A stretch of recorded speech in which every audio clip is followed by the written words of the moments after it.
Deh dari tadi daripada ngeliatin aku terus, tanya aja Bang daripada ngeliatin aku. Ren, Yuk. kalau tiba-tiba ada yang telepon Tasya masuk partai politik ya, jadi calon anggota dewan, kira-kira dikasih apa enggak? Kan secara popularitas tinggi banget nih. Iya. Pastinya itu semua akan kita obrolin sih. Pasti dia nanya ke aku. Yang Karena gimana? itu udah kejadian. Oh iya. Terus nggak dikasih ya? Dikasih, cuman akunya sendiri yang kayaknya belum pede gitu. Akunya sih. Oh kenapa? Padahal angkanya gede ya? Nggak sampai ke tahap sebut Belum angka. sampai ke situ. Iya, cuman waktu itu kan election pertama tuh aku mulai di approach pas baru lulus kuliah tuh 2018. Aku lulus S2 dari US. Itu bahkan beberapa ketua partai bahkan yang telepon gitu. Terus aku kayak ngerasa kok aku kayaknya belum banyak pengalaman dan keluarga tuh nggak ada yang dari politik. Apa yang Tasya suka dari Randy suka dari Tasya? Satu kata. Aku suka dia pinter dan bisa melakukan hal yang aku nggak bisa gitu. Contohnya? Kayak sesimpel ya dia tinggi kan, jadi kayak ngambil barang yang kayak Maling on the jambu top gitu maksudnya? shelf tuh dia bisa, aku nggak bisa. Saling gitu. melengkapi. Kalau Saling Randy, melengkapi. apa yang disuka dari Tasya? Pinter, bisa diajak diskusi, bisa diajak nanya pendapat. Ya, terutama yang serius-serius. Kang Maman silakan. Ada di Instagram ada yang menarik tuh kamu Apa nulisnya. tuh? Ketika kamu mengabadikan banyak hal lalu kamu tulis momen penuh perjuangan akhirnya jadi kenangan yang bisa dipajang. Ada hari-hari penuh lelah, rasa ragu yang kadang datang, tapi semua terbayar dengan senyum bangga yang menghiasi. Lalu kamu menceritakan tentang mimpimu untuk anakmu dan untuk keluargamu. Apa mimpimu untuk anakmu dan keluargamu? Ya, aku pengen dia bisa memaksimalkan potensinya apapun itu. Sekarang dia lagi kepengen jadi engineer karena anak aku yang Arasya dia koleksi kipas. Mungkin ada yang udah tahu. Kipas angin. Angin. Karena dia terinspirasi sama papahnya, dia pengen jadi engineer dan papahnya sangat memfasilitasi. Jadi, tapi di lain sisi dia juga suka nyanyi, dia punya single, pokoknya intinya apapun itu jalan yang nanti dia pilih, semoga dia bisa memaksimalkan potensinya, bisa bahagia dengan apa yang dia pilih dan bisa terus berprestasi dan selalu jadi penyujuk hati kita berdua. Yang dengan featuring dengan The Kiddos itu pilihan dia atau ibunya? Dia tuh selalu bilang ke aku kayak, aku juga sempat ngajarin ke dia kayak sedikit lah financial literacy gitu kayak mama dan papa tuh bekerja supaya di rumah kita selalu ada makanan, bisa beli mainan, itu karena mama dan papa bekerja, nanti kita dapat uang sehingga kita bisa beli apa yang kita mau. Ya dia langsung bilang, aku juga mau bekerja supaya aku bisa tambah koleksi kipas gitu kan. Jadi dia sangat excited kalau aku ajak.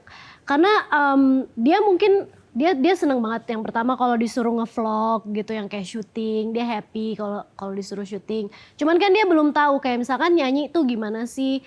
Ya untungnya aku berkecimpung di dunia tersebut dan bisa memberikan dia kesempatan gitu untuk nyobain gigs, untuk nyobain petualangan-petualangan baru lah di dunia musik, di dunia entertainment. Pak, lagunya Ate Mahmud yang jadi pilihan, yang kamu nyanyikan ketika umur 8 tahun. Salah satunya karena mau menyambut Hari Anak, terus dari umur 2 tahun, itu tuh udah hafal lagu itu, Aku Anak Indonesia.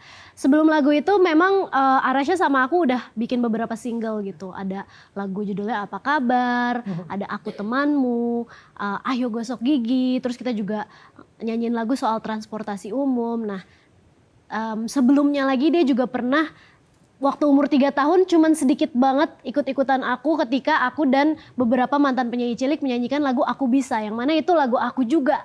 Nah sekarang pengen juga nih dia nyanyiin aku sih yang pengen kayak nge-remake dong salah satu lagu aku gitu.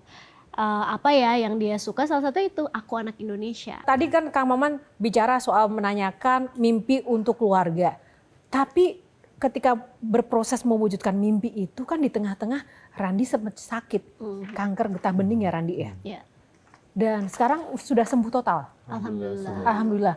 Dan itu proses sakitnya itu berapa lama dan seperti apa suasana saat itu stadium 2 ya? Itu gimana ceritanya Randy? Waktu itu batuk-batuk. Aku juga waktu itu lagi latihan maraton. Jadi aku kira batuk-batuk itu gara-gara aku kebanyakan latihan.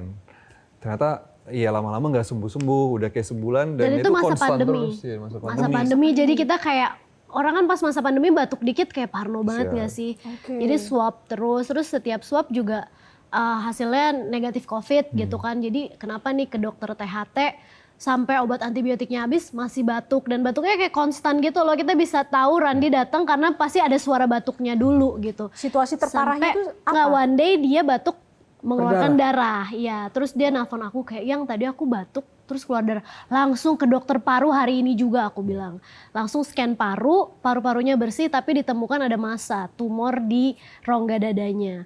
Barulah kayak kita biopsi, akhirnya dari biopsi itu pertamanya dibilang, oh ini timoma nih namanya, harus operasi open chest surgery, kayak bedah toraks gitu. Jadi dia akhirnya operasi bedah toraks, diangkat tumornya, lalu tumornya itu diperiksa untuk diketahui lebih lanjut itu jenis kankernya apa. Dia malah belum bilang kanker ya, jenis tumornya apa, jinak atau enggak. Pas operasi itu kayak dokternya tuh nyamperin kita keluarga gitu loh dan bilangnya tuh pertama gini, kalau dari karakteristiknya sih ini menurut pengalaman saya ini ada keganasan kayak gitu. Jadi di situ tuh momen yang paling kayaknya hancur banget gitu kayak oh my god ini Tasya keganasan. hancur. Tapi gitu. pikiran Randi dan perasaan Randi waktu mengetahui Nah itu di belum diagnosis itu? tahu bahkan itu dia belum tahu. Terus setelah dia recovery dulu karena kan operasi itu kan operasi besar banget yang mana kayak dadanya gitu tulang dadanya dibelah gitu dia harus kayak recover. Meanwhile kita juga menunggu hasil lab gitu bisa jadi kemungkinannya itu kanker paru yang mana kalau kanker paru mungkin sebagian parunya harus diangkat terus ada kemungkinan juga beberapa penyakit lah tapi yang kemungkinannya paling kecil cuman curable itu lymphoma Hodgkin dan ternyata Randi dapat yang itu walaupun rare tapi curable. Jadi di situ kita optimis ya menjalani segala treatment karena dokter bilang oh ini alhamdulillah ada obatnya nih untuk yang lymphoma Hodgkin gitu. Tapi gimana rasanya menunggu dokter bilang ini operasi cuma 5 jam tapi kamu harus menunggu sampai 8 jam? Nerve wracking banget kayak nggak bisa berhenti berdoa tapi di lain sisi juga sebagai seorang ibu aku masih punya Arasha yang waktu itu masih ASI juga, jadi aku nggak bisa terus-terusan nemenin Randi justru di rumah sakit.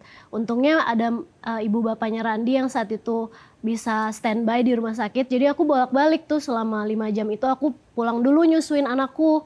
Ya dikabarin doang sih paling kayak ini kayaknya operasinya lebih lama nih karena ternyata udah ada perlengketan di mana lah gitu-gitulah. Kadang tuh aku suka ngumpet-ngumpet nangis gitu dari dia, iya. Aku Randi baru tahu nggak? juga. Aku baru tahu. Oh baru tahu.